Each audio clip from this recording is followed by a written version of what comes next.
Hello everybody and welcome to another episode of Box Office Talk. This is the show where I break down what happened at the box office, see if my predictions for the top 5 are correct, then make predictions for next week's top 5. So let's get right on into it. Last week I predicted that number 1 would be the Super Mario Bros. Movie, number 2 would be Evil Dead Rise, number 3 would be Guy Ritchie's The Covenant, number 4 would be Beau Is Afraid, and number 5 would be The Pope's Exorcist. And I did pretty good. I was kind of worried last weekend because it was like, man, it's a lot of movies that you can, aside from Evil Dead, you can kind of swap around. Like maybe this one's not going to do that well, or maybe this one will rise above it. Who really knows? So it's going to be kind of more of the same next weekend, I fear. But for this one, 3 out of 5 of my predictions right. That's pretty good. I think I was a little bit too bold with how well Beau was going to do this weekend, and also how well Pope's Exorcist was going to cling on into the top 5. So let's dive right on into what actually happened. Number 1 was once again the Super Mario Bros. Movie. This movie made $58 million this weekend, so once again holding over incredibly well. Last weekend it made around like 80 something million, and this weekend only holding about 50. That's a pretty damn good hold. That's only like a 40% drop, which now adds to a domestic total of $434 million. So it is $66 million over Despicable Me 2 and The Secret Life of Pets for the Illumination series, and it's also outgrossed Minions: The Rise of Gru by $65 million. So it is officially the highest grossing Illumination film domestically. Now worldwide it is sitting at $876 million, so it's still behind The Secret Life of Pets there by $9 million, and it still needs to cross over $1 billion, make a couple $100,000 more to outgross some of the other films there. But at that point it will be also the highest grossing Illumination film worldwide. It was already going to when it premiered on its opening weekend, when we saw how many records it was breaking, not just for video game movies but also for Illumination. Comparing everything, I was like, oh yeah, this is definitely going to be the highest grossing one. Just give it doesn't need its entire run to do so. You just give it like about 3 weeks or a month and it gets there, and now we're about to see that happen, which is pretty good. I enjoyed this movie. I don't know if I've said that yet in a box office talk. I did enjoy this movie. I do hope that we do see more Nintendo films, but since they definitely will be made by Illumination at this point, I just really hope that they're better than this one. A lot of the reason why this movie's holding over so well is that it is, it's a fun movie, and it has a lot of elements from the games worked into the plot where you're like, how would this work in like a narrative film? And they find a way to do so, and it's fun, and it's genuinely, pretty well done most of the time. It's still an Illumination film though, so there's things that they sneak in. There's ways they structure the plot, the way it's kind of paced, where it's like, oh yeah, this is, all Illumination films are pretty short. They're mostly not too long. Like if you check the runtime, the average runtime for an Illumination film is like at least an hour and a half. So they always keep it short. That's how they also manage to keep their budgets low as well, with some other animation shortcuts that they've mentioned before. I think that is not the way to approach making other films. And now that I believe Shigeru Miyamoto is the person who said like, yeah, there's no doubt there's going to be more now after this movie's success. You're gonna have to stray away from the typical Illumination, very kid-friendly and commercially safe way of making, not really a film, a product. You know what I mean? Because like, if you're going to be making more than just Mario at this point, and if you're also going to try to make a universe, in quotes, after this one involving Mario and maybe other Nintendo characters, you're going to have to do a lot more than how Illumination continues their franchises mostly. If you've seen the ways they've done that with Secret Life of Pets 2 or Sing 2 or any of the Despicable Me or Minions sequel spin-offs. So that's all I have to add to that at this point, box office-wise. Number 2, we have Evil Dead Rise, making $23 million this weekend. Now, this is pretty big, because on a budget of $19 million, this is a pretty solid opening, and then you look at the worldwide total so far, it is already sitting at $40 million, so they have doubled their $19 million budget already, which is pretty damn cool. They're $17 million away until they triple it, which I believe they definitely will do so next week. It's not going to drop off drastically, and it's like, oh no, how did this happen? It's like, no, it's going to triple it, and if they're lucky, they'll quadruple, quintuple. I always get these fucking like 5 and up times their budget ones, like just very mixed and unsure. Anyway, that doesn't matter.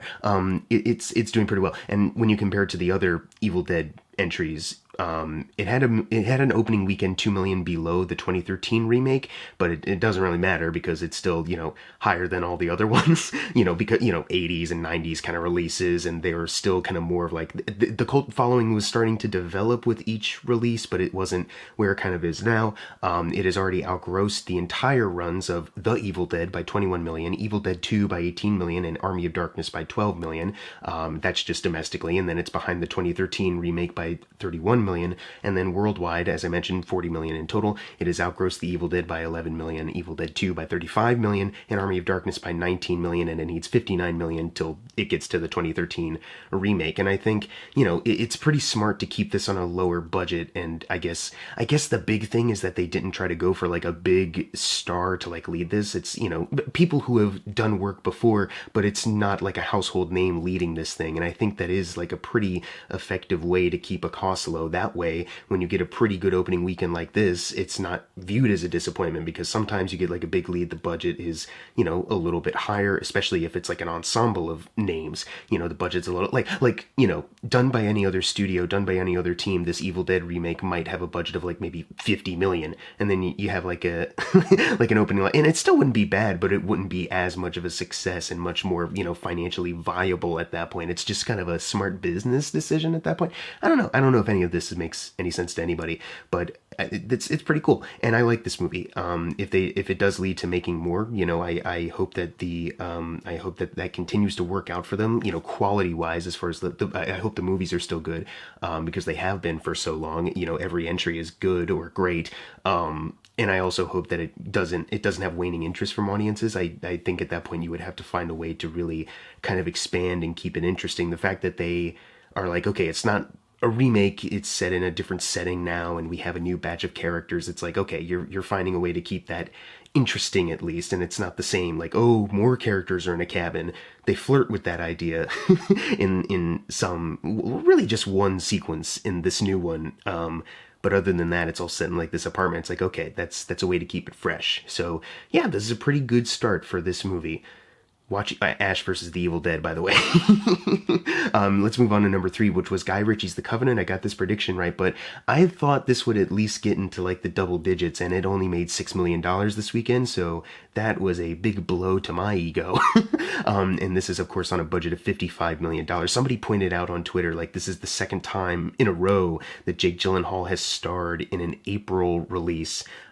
Starred in a movie from a director that's kind of divisive, has released some good movies, some bad movies, but this movie stars Jake Gyllenhaal, and it's gotten some pretty good reviews. Some people saying it might be their best one. This is the second April he's done that, starred in these movies. Obviously, last year I'm talking about Ambulance, which he starred. That's a Michael Bay movie. A lot of people said that's one of his best movies in years, legitimately, and then it flopped.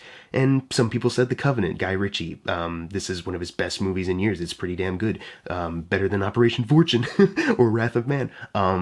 And then, of course, it's currently flopping, unless the worldwide total just goes off the chart. But I don't really see that happening for this one in particular. It's a little bit more like, America Hoorah kind of movie. So I don't think that's going to have as much of a worldwide appeal, especially with the US opening like this. And as much as it's getting pretty good reviews, I know that because I looked into it. It's not like how American Sniper or like Lone Survivor, when that came onto the scene, it was like, holy shit, spread it out. And also, of course, those movies released in award season time, but those movies were also kind of viewed as like, holy shit, you gotta see, it's so tense, it's so amazing, oh my god, I was on the edge of my seat. And this movie hasn't really gotten that widespread acclaim, unfortunately, because it is a good one. As far as the opening weekend, I don't want to compare this to every single Guy Ritchie opening, but I will compare it to the last two because I think it's interesting. It had a $3 million opening, higher than Operation Fortune, another box office tragedy for Guy Ritchie, but it was $2 million below Wrath of Man, which came out in 2021, another solid Guy Ritchie movie. Yeah, it's interesting, It's like the Guy Ritchie releases are only kind of sticking around here post The Gentleman and COVID. Oddly enough, it's very weird. I do chalk it up to a lot of like bad marketing and maybe bad release strat. Wrath of Man, that was 2021, still some COVID side effects, whatever. But now we're kind of at a point where it's like, hey, you can try to market both of these in different times and try to boost it up, and and I think the studios releasing this are maybe failing Guy Ritchie. Hopefully his next movie with Henry Cavill and Henry Golding doesn't, I don't know the title. Hopefully that doesn't go into the shitter. As far as his other movies, it has already outgrossed Rock and Rolla by 1 million, Lock, Stock, and Two Smoking Barrels by 3 million, and Swept Away and Revolver by 6 million. It still needs a couple 100,000 until it outgrosses Operation Fortune 2, so we'll be seeing that happening at least. So it's going to outgross domestically Guy Ritchie's last box office failure, so there you go. But still, kind of a bummer, especially considering all the good reviews. And it is a solid movie. Go check it out if you want to. Number 4, John Wick Chapter 4. Still here, making 5.7 million, adding to a domestic total of 168 million. It is still behind John Wick 3 Parabellum by 3 million at this point, so it literally just needs 3 million more dollars. And it's the highest grossing film worldwide and domestically. And since it made 5 million this weekend, yeah, it's going to get that 3 million. It's not going to drop off immediately. It's there practically. We just needed to see it officially happen, but it's there, which is pretty damn great. Worldwide it is sitting at $358 million. That's also very fantastic. I really don't have much more to add to this. So let's move on to number 5, which is Air, which is a movie that, isn't, if you look at the strict numbers of it all, it's not doing well, but then you consider, the intention of making the movie from Ben Affleck and Matt Damon's production company, making sure everybody gets paid fairly, and also, the deal with like Amazon. Amazon is going to be releasing this movie on their platform, so they probably already paid for a lot of it. So it's kind of like, yeah, it's probably fine, you know what I mean? So like, if you look at the budget of 70 to 90, the numbers here, they haven't doubled it, but it doesn't really matter. Everybody already got paid. But anyways, it made 5.5 million, adding to a domestic total of 41 million. That's 51 million behind Ben Affleck's The Town. Worldwide, it is sitting at 62 million, which is 90 million behind The Town. So yeah, it still has a long ways to go, and it's probably not going to get there, but definitely not going to get there, actually. Not probably. But still, the fact that it's made this much, if it was just that the budget was a little lower, then we might have a Man Called Otto-esque kind of success on our hands here. But still, take into consideration what I said before about Amazon and the, production company involved, and it's doing pretty good, all things considered. It's doing well. I think there is a future with the method of making and striking deals with the distributors like Ben Affleck has done with his production company with Matt Damon. So yeah, we'll see. We'll see how that goes. Number 6, Dungeons and Dragons: Honor Among Thieves, making 5.4 million, adding to a domestic total of 82 million. Worldwide, it is sitting at 177 million. It's still trucking along, it's at least over the initial production budget of 150 million at this point. But as we all know, doubling point is usually the safe bet that they're doing pretty well. And at that point, they still need 123 million to get there, and it's looking pretty grim. But like I've been saying, and there's no way to really talk about it here on Box Office Talk because, once it hits home video, I don't really do videos on home video sales. It would be great to see it get a boost, because the fact that it's crossed over its initial production budget, that's better than a lot of other flops out there. This isn't your average kind of flop. It was well reviewed and also well received by critics and audiences. So I think this will get a boost, and once it hits home video and also streaming, and I think we'll probably see more of this later. But it is still a bummer to see, while it's in theaters now, while people are raving about it right now, and while it's also sandwiched between these other movies, Mario and John Wick and all that, it's just a bummer that it can't make more, that it can't be a proven success financially, right now. I still stick by my theory that if you swap Dungeons and Dragons and Scream 6's release dates, Dungeons and Dragons might have done a little bit better, and Scream 6 would have been exactly the same. That's a theory. I talked about it last time or the last time before. Either way, yeah, I've already talked enough about that. Let's move on to number 7, which is finally The Pope's Exorcist. This movie was number 2 last weekend, right? I believe so. It was number 2 last weekend, and it dropped to number 7, making 3.3 million, adding to a domestic total of 14 million for Julius Avery, the director. It is still 7 million behind Overlord. Worldwide, it is sitting at 52 million, where it has outgrossed Overlord by $13 million.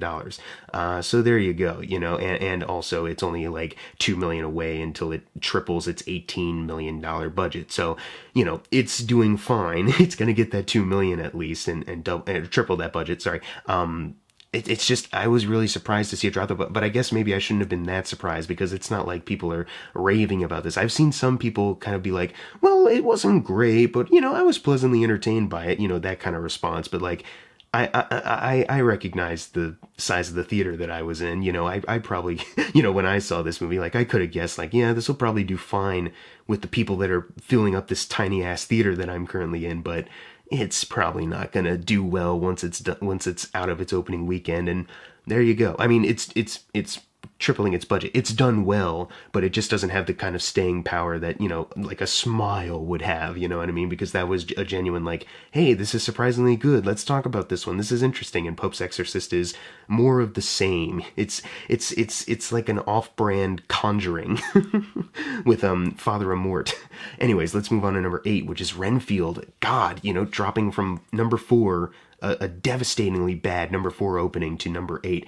3.1 million is what it made this weekend, adding to a domestic total of 13 million. Worldwide, it is only bumped up to $17 million, so still nowhere close to even getting past the initial production budget of 65 million. Very disappointing. It is a solid movie. I can understand maybe just the timing of the release and everything, and some people seeing the trailer, and sometimes comedy is a bit of a hard sell, where it's like sometimes something can look really funny to someone, but then another person will look at it and go, well, that looks cringe. It's too snarky for me. I'm not really a fan of that, like, kind of self-awareness, or just that, like, side-eye kind of humor, some shit like that. So I get it, but also, like, it's still a bit of a bummer because it was, fine enough. And I'd like to see Nicolas Cage be in, like, a successful theatrically released movie after, Pig was an indie release and also a 2021 release. So it was like, yeah, that wasn't going to make a ton of money.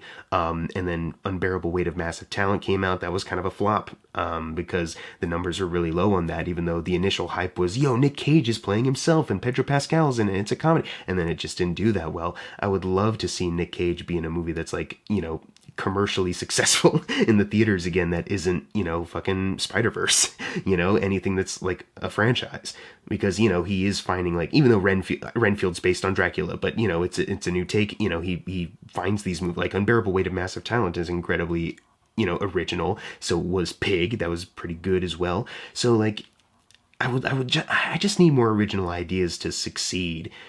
Now let's move on to number 9, which is Beau Is Afraid. The most original film maybe in this entire top 10, if I'm going to be completely honest with, like, yeah, there, without a doubt. Maybe Suzume, which is what we're, spoilers, that's what's next. That's probably maybe the only other one that's as original, but, because everything else is based on IP or based on true story, yada, yada, yada. But, oh god, this is such a tragedy. Hereditary opened with $13 million. Midsommar opened with $6 million. Midsommar was lower as well, but this having an opening of 2.7 million, that's pretty bad. It was out in LA and New York last weekend, so the domestic total is at $3.1 million. This is on a budget of $35 million, though. There's no worldwide total as of right now. So that's, you got to get 70 million to at least double that budget and be considered an initial success. And it's just not looking good. But I think the thing is that they kind of knew, like, yeah, especially once word gets out that this is going to be divisive, some people will balk at that, and this movie might not do well, So I think they definitely knew that even before people started talking about the movie. They're like, yeah, we're pumping a lot of money into this. Very much so like a one for them, one for me situation, because if I remember correct, and I can't prove this is what happened. This is just a feeling, this is just an assumption that may be completely false. But I remember that Midsommar was a movie that, A24 and a couple other people, like, approached him to make a movie, and he was like, well, I decided to do it because I found a way in with the relationship drama, the actual cult stuff. He did his research, and he looked into that, and he made it really well, but that didn't interest him as much, you know what I mean? So I viewed this situation as like, okay, I do this movie for you, but then you let me do my big passion project, Beau Is Afraid. You know what I mean? One for them, one for you kind of situation. So maybe that's exactly what this is, and everything's fine. He, you know, he's said that, you know, he has a great relationship with A24. He's already about to go shoot his next film. It's like a noir western, I believe. Joaquin Phoenix is looking like he's going to be starring in that. It might start shooting like this summer or something like that. So he's fine. I'm, you know, going to respond to some tweets saying like, this is a career killer of a movie. Obviously he's still going to work. You know, the amount of people that were like at the premiere, the amount of people that are like interviewing him, Martin Scorsese saying he's like one of the freshest new voices in Hollywood. Emma Stone interviewed him, Nathan Fielder interviewed him. You know, people at the premiere, like, you know, Aaron Paul, Pedro Pascal, Jenna Ortega, Phoebe Bridge, all these people are fascinated, you know, by this man. So I can't side with the this is a career killer, you know, kind of thing. I don't think this financial loss is that bad, especially since A24 had a pretty good year considering the low budget success of The Whale, $3 million budget movie, and then Everything Everywhere All at Once. That was like their most expensive one before Beau Is Afraid, costing $25 million. And then not only did they double, triple, quadruple that budget, but then they won multiple Oscars. So I think they're fine right now. But still, this is a bummer for me just because I'm fine with a divisive reaction because it's expected, because that's movie audiences these days. That's annoying, but that's expected. I just really wanted there to be more people seeing this movie. Anyways, closing out the video, number 10 is Suzume, making $1.6 million, adding to a domestic total of 8.4. I still don't know what the budget of this thing was, but its worldwide total is at $297 million. It's going to cross over $300 million at any point, so that's fantastic. This is another original film that I suggest you go to see. But you won't, because you probably don't know what this film is, because it's not a Illumination film. Now it's time for the fun part, the predictions for next week's top 5. Number 1, I am once again going with the Super Mario Bros. Movie, and then, like I said earlier, next weekend might be a same thing where I'm like, I don't know if I should predict this here, am I wrong? Ooh, my head, these all could fit anywhere. But number 2, I'm going with Are You There, God? It's Me, Margaret, considering it's based on a, you know, book that's been published for many years now, you know, a lot of fans. I think, and especially since Evil Dead Rise, I'm expecting a solid hold, but not like a tremendous, like, well, it's still going to open in 20 minutes. I think Are You There, God? It's Me, Margaret will slip into number 2. And then number 3, I'm going with Evil Dead Rise. Number 4, I'm going with Big George Foreman, just because it is, you know, a faith-based kind of movie based on a true story, you know, George Foreman. So I think that'll be enough of an audience to at least get in under Evil Dead Rise. I don't think this movie's being marketed as much as, you know, other movies have been before, so I think that's why it'll be a little lower. And then number 5, I'm going with Sisu, because despite the fact that every time I see this trailer, it seems like the audience is reacting like, holy shit, you know, because it's usually the Red Band trailer. I think that's the only trailer, actually, that they've ever played. I don't recall ever seeing a Green Band one. So everyone's like shocked, like, oh shit, you know. But still, it's kind of like, I don't know how many people know exactly when this movie's coming out, if they know it's coming out next weekend even. So it could be one of those things where like it comes out, it flops, but some people really enjoyed it and are like, man, I wish that movie got more praise when it came out in theaters. And then once it hits home video, that's when people post clips on Twitter and they're like, can't believe you guys let this flop, even though I'm one of those people. I didn't go see this in the theater because I'm entirely online and don't go out to see movies in the theater. Anyways, what are your predictions for next week's top 5? Leave them in the comments below, and as always, thank you guys for watching. Make sure to subscribe. I'm Jackson Fulcher. See you guys next time.